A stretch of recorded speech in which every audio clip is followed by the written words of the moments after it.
Hello, my name's Natalie, and today I'm going to give you a walkthrough of SpacesEDU Activities and their relationship with Google Classroom.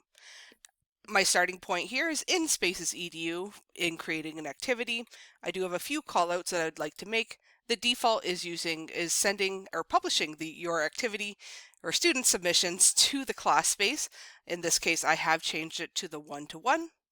These are my activity instructions. That's what my student will see in Google Classroom and in SpacesEDU. And a special call out to curriculum tags. I have one in which I am wanting to assess this within SpacesEDU, and just some personal favorites or personal preferences here is I like to allow students to unsubmit, and I want to add activity to Growthbook, so when I assess the activity, that's also going to be populating within my Growthbook or Gradebook in SpacesEDU. All right, so let's assign that activity. It is right here in the Due Soon. One final step for teachers is this share activity URL, but instead of copying the URL, I am going to share to Google Classroom. Choosing my class, I want to create an assignment. My instructions are already here. However, there's one final step that I want to identify here because I want my students to each have their own copy. While when they open up Google Classroom, they each get their own template of this document that I've uploaded. For me, I am going to make this ungraded in Google Classroom.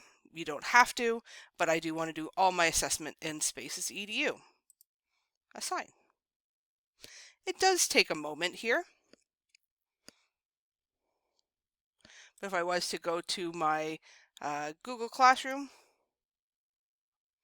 as the teacher, we can see that I have a new activity that has synced.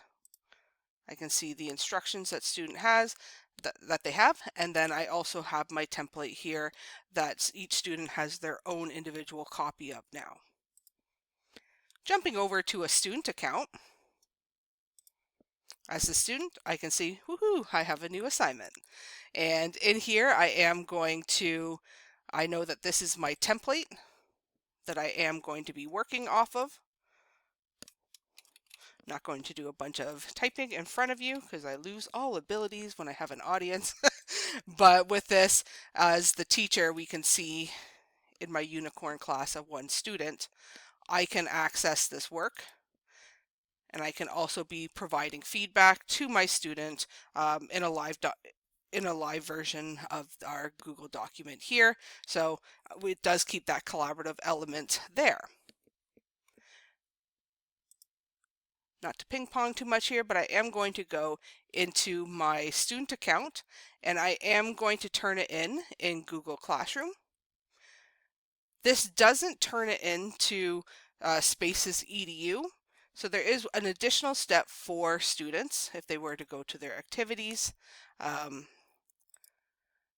This is where my student is actually going to, so they turned it into Google Classroom, basically notifying that they're done. That does turn off their editing abilities with that Google document that they were on. But the instructions for the student is that they should start recording. This is their video walkthrough or their audio walkthrough of the storyboard assignment that they're doing. And they are also going to attach from their drive the document that they were working on.